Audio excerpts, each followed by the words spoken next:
Que devons-nous faire au nom du CERDI? Nous avons une parole d'espoir à partager. Avec nos différences, nous sommes riches de connaissances. Nous partageons notre foi, nos doutes, nos espoirs. C'est pourquoi nous continuons d'écrire l'histoire du CERDI. Au fil du temps, nous avons tissé des liens solides et créatifs. Dans ce monde agité, cette fraternité dépasse nos religions et fait sens. Alors nous voulons nous redire une fois encore que nous avons besoin de mieux nous connaître dans nos différences. Nous continuons à nous interroger sur nos valeurs, notre avenir, nos solidarités. Qu'est-ce qui nous semble important de comprendre? Nous avions depuis quelque temps un projet qui me tenait à cœur. Interroger nos aînés, ceux qui ont lancé l'association du CERDI. Que voulaient-ils faire et partager? Quel était leur état d'esprit en l'an 2000? Sommes-nous restés dans l'esprit qui les animait? L'époque n'est plus tout à fait la même. Le repli identitaire est plus fort aujourd'hui. Les religions et les religieux doivent être plus que jamais des emblèmes de la fraternité et des ambassadeurs de la paix. Je vous propose de regarder un peu en arrière pour mieux voir où nous voulons aller.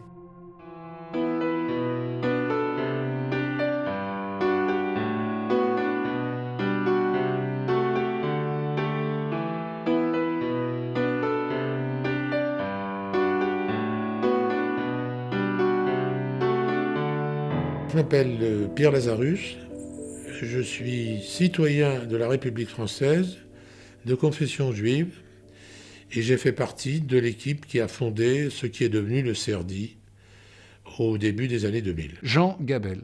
Je suis retraité. Moi, je suis membre de l'Église adventiste depuis mes 25-26 ans. À la retraite, je prends du plaisir à aider les gens au niveau culturel pour qu'avec le texte biblique, ils puissent justement réduire leur peur et leur ignorance. Je m'appelle Louis-Michel Rognier, j'ai 76 ans.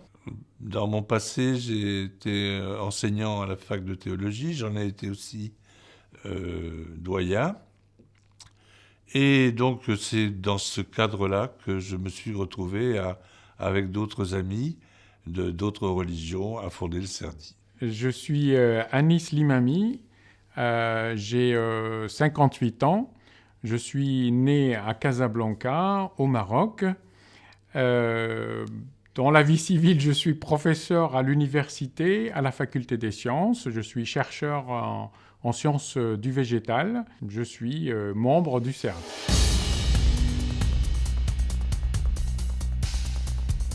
On est en train de discréditer le religieux, peu importe lequel, mais s'il y a des choses qui sont abîmées en ville, ou s'il y a des larcins, s'il y a des choses d'abîmées, c'est à cause du religieux. C'est jamais arrivé avant. Alors, je me suis senti quelque part intrinsèquement responsabilisé. Aujourd'hui, c'est le musulman, mais après, ça aurait pu être l'adventiste, ou le mormon, ou le catholique, ou peu importe, mais après, il y a un fait religieux. Quand vous avez cette diversité, des quartiers différents, et puis un cumul, puis une répétition, vous dites « Oh là, il y a un problème. Il y a un problème, mais je suis complètement dépassé par le problème. Je ne suis pas à la hauteur du problème. » Alors, quelque part, à qui je peux en parler? Et puis, Minot, je l'ai croisé, et il a été attentif, il a écouté.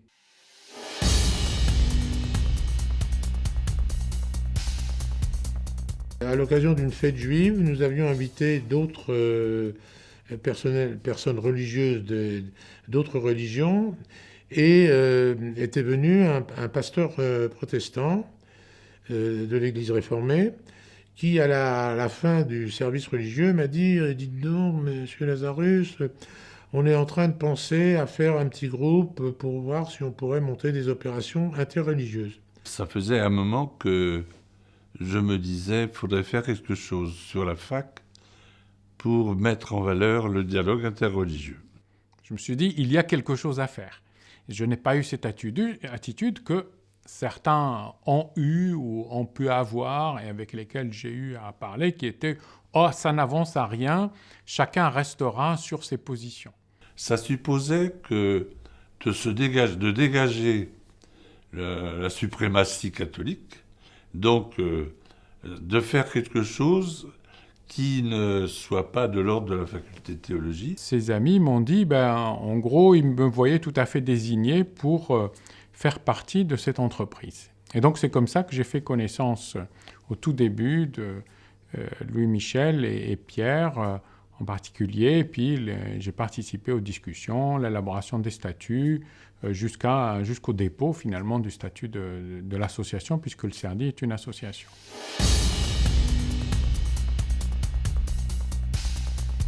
Et puis un jour, on a décidé de faire une réunion. Et la première réunion, je ne sais pas une blague, hein, le thème c'était religion et violence. 11 septembre 2001. Mardi 11 septembre 2001 au matin, 19 hommes embarquent à bord de 4 vols domestiques à Boston, Washington et Newark. Leur projet, détourner ces avions pour les transformer en projectiles géants. Le premier appareil, un Boeing 767 d'American Airlines avec 92 personnes à bord, dont 5 pirates de l'air, s'écrase à 8h46 sur la tour nord du World Trade Center, ouvrant une gigantesque brèche dans les étages supérieurs. Le concept, on l'avait démarré avant. Il y a simplement que le premier jour où on commençait, c'était en même temps cet événement-là. Le soir même de l'attentat à New York, où nous faisions notre première rencontre de dialogue interreligieux, c'était dans la salle de cinéma Les 400 coups.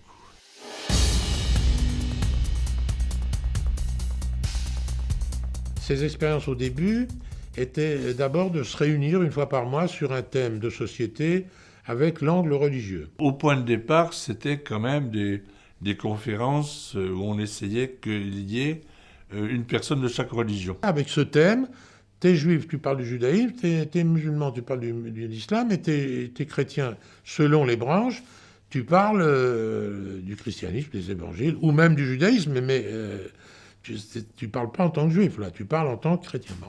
Ceci dit, il y a une chose qui a été très claire pour moi dès le départ. Je n'y étais pas au CERDI en tant que représentant d'une communauté. Je n'étais pas le porte-drapeau de la religion musulmane ou le porte-parole, le représentant de la communauté musulmane.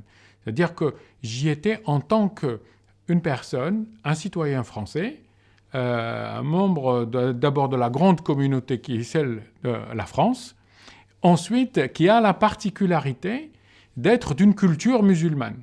Mais il fallait en même temps que le groupe arrive à se connaître, à se former.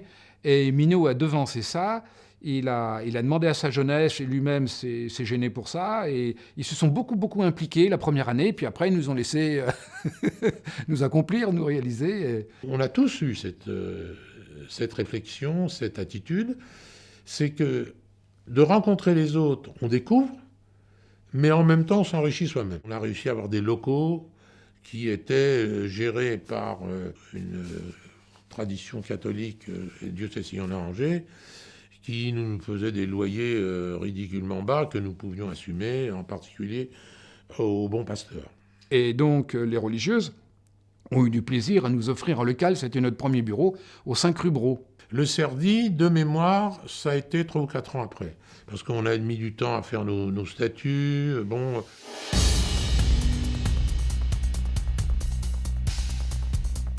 On avait décidé au départ de 2 règles absolues. La première, c'est pas de prosélytisme en interne.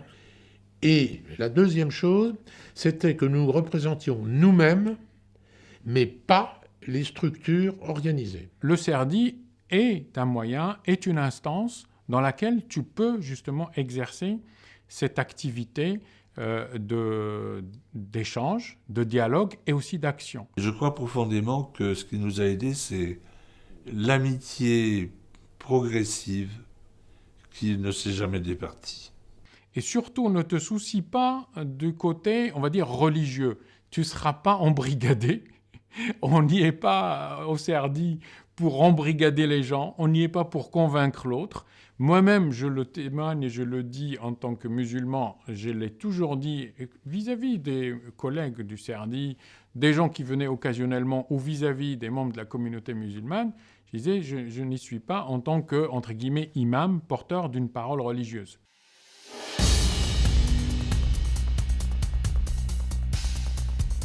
On a eu l'idée d'essayer de voir si on ne pouvait pas intervenir dans les écoles. Toujours avec l'idée qu'on vienne à plusieurs de confessions différentes et de parler de notre expérience. Si on est mieux connu, on est forcément mieux accepté.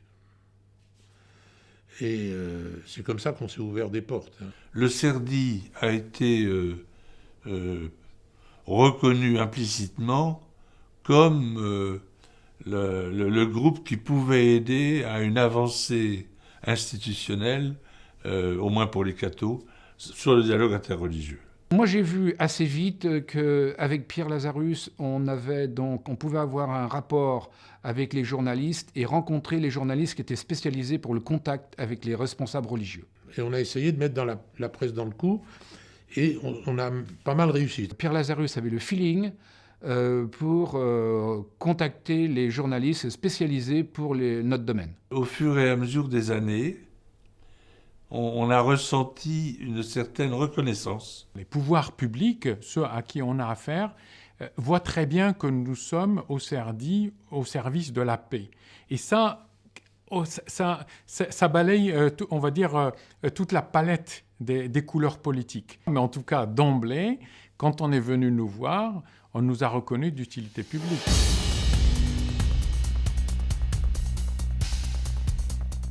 La première chose, pour quelqu'un qui aime apprendre, qui aime connaître, j'ai appris beaucoup de choses sur les autres.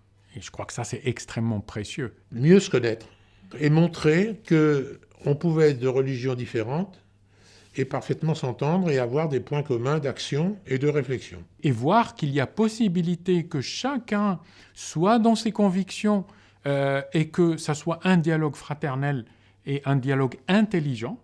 Ça, c'était quelque chose de très bien. Ça, je l'ai appris au CERDI. Et puis, c'est lié à la notion d'amour. Parce qu'à partir du moment où on aime, l'amour, dans son sens large, fort, puissant, libre, enfin, justement, j'ai dit le mot, l'amour intègre, il offre plus de liberté. Il décuple les libertés. On ne peut pas faire du dialogue interreligieux sans travailler pour la paix.